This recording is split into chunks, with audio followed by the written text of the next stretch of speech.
Chapter 3. The Time Traveler Returns. I think that at that time none of us quite believed in the time machine. The fact is, the time traveler was one of those men who are too clever to be believed. You never felt that you saw all round him. You always suspected some subtle reserve, some ingenuity in ambush behind his lucid frankness. Had Philby shown the model and explained the matter in the time traveler's words, we should have shown him far less skepticism, for we should have perceived his motives. A pork butcher could understand Philby. But the time traveler had more than a touch of whim among his elements, and we distrusted him. Things that would have made the fame of a less clever man seemed tricks in his hands. It is a mistake to do things too easily. The serious people who took him seriously never felt quite sure of his deportment. They were somehow aware that trusting their reputations for judgment with him was like furnishing a nursery with eggshell china. So I don't think any of us said very much about time traveling in the interval between that Thursday and the next, though its odd potentialities ran, no doubt, in most of our minds. Its plausibility, that is, its practical incredibleness, the curious possibilities of anachronism and of utter confusion it suggested.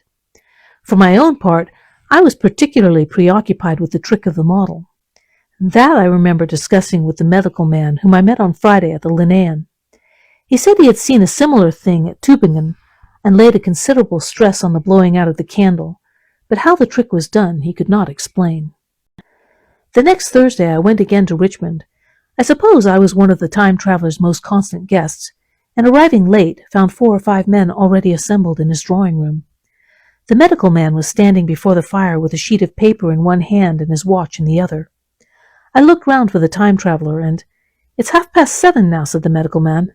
"I suppose we'd better have dinner?" "Where's—" I said, naming our host. "You've just come. It's rather odd. He's unavoidably detained. He asked me in this note to lead off with dinner at 7 if he's not back. Says he'll explain when he comes." "It seems a pity to let the dinner spoil," said the editor of a well-known daily paper, and thereupon the doctor rang the bell. The psychologist was the only person besides the doctor and myself who had attended the previous dinner. The other men were blank, the editor aforementioned, a certain journalist, and another, a quiet, shy man with a beard whom I did not know, and who, as far as my observation went, never opened his mouth all the evening. There was some speculation at the dinner table about the time traveler's absence, and I suggested time traveling in a half-jocular spirit. The editor wanted that explained to him, and the psychologist volunteered a wooden account of the ingenious paradox and tricks we had witnessed that day. He was in the midst of his exposition when the door from the corridor opened slowly and without noise. I was facing the door and saw it first. "Hello," I said, "at last!" And the door opened wider, and there the time traveler stood before us. I gave a cry of surprise. "Good heavens, man, what's the matter?" cried the medical man who saw him next, and the whole tableful turned towards the door. He was in an amazing plight. His coat was dusty and dirty and smeared with green down the sleeves, his hair disordered, and as it seemed to me grayer, either with dust and dirt or because its color had actually faded. His face was ghastly pale. His chin had a brown cut on it, a cut half-healed. His expression was haggard and drawn as by intense suffering. For a moment he hesitated in the doorway, as if he had been dazzled by the light. Then he came into the room. He walked with just such a limp as I have seen in footsore tramps. We stared at him in silence, expecting him to speak. He said not a word, but came painfully to the table and made a motion towards the wine. The editor filled a glass of champagne and pushed it towards him. He drained it, and it seemed to do him good, for he looked round the table, and the ghost of his old smile flickered across his face. "What on earth have you been up to, man?" said the doctor. The time traveler did not seem to hear. "Don't let me disturb you," he said with a certain faltering articulation. "I'm all right." He stopped, held out his glass for more, and took it off at a draught. "That's good," he said. His eyes grew brighter, and a faint color came into his cheeks. His glance flickered over our faces with a certain dull approval, and then went round the warm and comfortable room. Then he spoke again, still, as it were, feeling his way among his words. "I'm going to wash and dress, and then I'll come down and explain things. Save me some of that mutton. I'm starving for a bit of meat." He looked across at the editor, who was a rare visitor, and hoped he was all right. The editor began a question. "Tell you presently," said the time traveler. "I'm funny. Be all right in a minute." He put down his glass and walked towards the staircase door. Again I remarked his lameness and the soft padding sound of his footfall, and standing up in my place I saw his feet as he went out. He had nothing on them but a pair of tattered, blood-stained socks. Then the door closed upon him. I had half a mind to follow till I remembered how he detested any fuss about himself. For a minute, perhaps, my mind was wool-gathering. Then, a remarkable behavior in it of an eminent scientist, I heard the editor say, thinking, after his wont, in headlines, and this brought my attention back to the bright dinner table. "What's his game?" said the journalist. "Has he been doing the amateur cadger? I don't follow." I met the eye of the psychologist and read my own interpretation in his face. I thought of the time traveler limping painfully upstairs. I don't think anyone else had noticed his lameness. The first to recover completely from this surprise was the medical man who rang the bell. The time traveler hated to have servants waiting at dinner for a hot plate. At that, the editor turned to his knife and fork with a grunt, and the silent man followed suit. The dinner was resumed.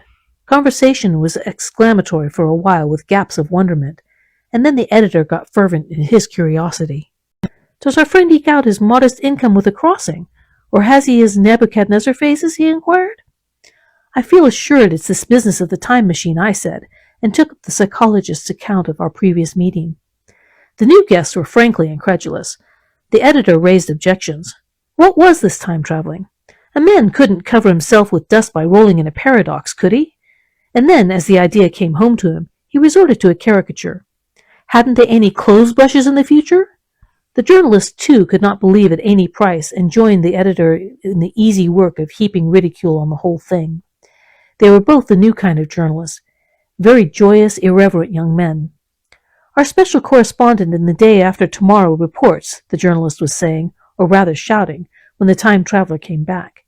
He was dressed in ordinary evening clothes, and nothing save his haggard look remained of the change that had startled me. "I say," said the editor hilariously, "these chaps here say you've been traveling into the middle of next week. Tell us all about little Roseberry, will you? What will you take for the lot?" The time traveler came to the place reserved for him without a word. He smiled quietly in his old way. "Where's my mutton?" he said. "What a treat it is to stick a fork into meat again." "Story!" cried the editor. "Story be damned," said the time traveler. "I want something to eat. I won't say a word until I get some peptone into my arteries, thanks. And the salt." "One word," said I. "Have you been time traveling?" "Yes," said the time traveler with his mouth full, nodding his head. "I'd give a shilling a line for a verbatim note," said the editor. The time traveler pushed his glass towards the silent man and rang it with his fingernail, at which the silent man, who had been staring at his face, started convulsively and poured him wine. The rest of the dinner was uncomfortable. For my own part, sudden questions kept on rising to my lips, and I dare say it was the same with the others. The journalist tried to relieve the tension by telling anecdotes of Hetty Potter. The time traveler devoted his attention to his dinner and displayed the appetite of a tramp. The medical man smoked a cigarette and watched the time traveler through his eyelashes. The silent man seemed even more clumsy than usual and drank champagne with the regularity and determination out of sheer nervousness. At last, the time traveler pushed his plate away and looked around at us. "I suppose I must apologize," he said. "I was simply starving. I've had a most amazing time." He reached out his hand for a cigar and cut the end. "But come into the smoking room. It's too long a story to tell over greasy plates." And ringing the bell in passing, he led the way into the adjoining room. "You've told Blank and Dash and Chose about the machine," he said to me, leaning back in his easy chair and naming the 3 new guests. "But the thing's a mere paradox," said the editor. "I can't argue tonight. I don't mind telling you the story, but I can't argue. I will," he went on, "tell you the story of what has happened to me if you like, but you must refrain from interruptions. I want to tell it badly. Most of it will sound like lying. So be it. It's true, every word of it all the same. I was in my laboratory at 4 o'clock, and since then, I've lived 8 days. Such days as no human being ever lived before. I'm nearly worn out, but I shan't sleep till I've told this thing over to you. Then I shall go to bed. But no interruptions. Is it agreed?" "Agreed," said the editor, and the rest of us echoed, "Agreed." And with that the time traveler began his story as I have set it forth. He sat back in his chair at first, and spoke like a weary man. Afterwards he got more animated. In writing it down I feel with only too much keenness the inadequacy of pen and ink, and above all my own inadequacy to express its quality. You read, I will suppose, attentively enough, but you cannot see the speaker's white, sincere face in the bright circle of the little lamp, nor hear the intonation of his voice. You cannot know how his expression followed the turns of his story. Most of us hearers were in shadow, for the candles in the smoking room had not been lighted, and only the face of the journalist and the legs of the silent man from the knees downward were illuminated.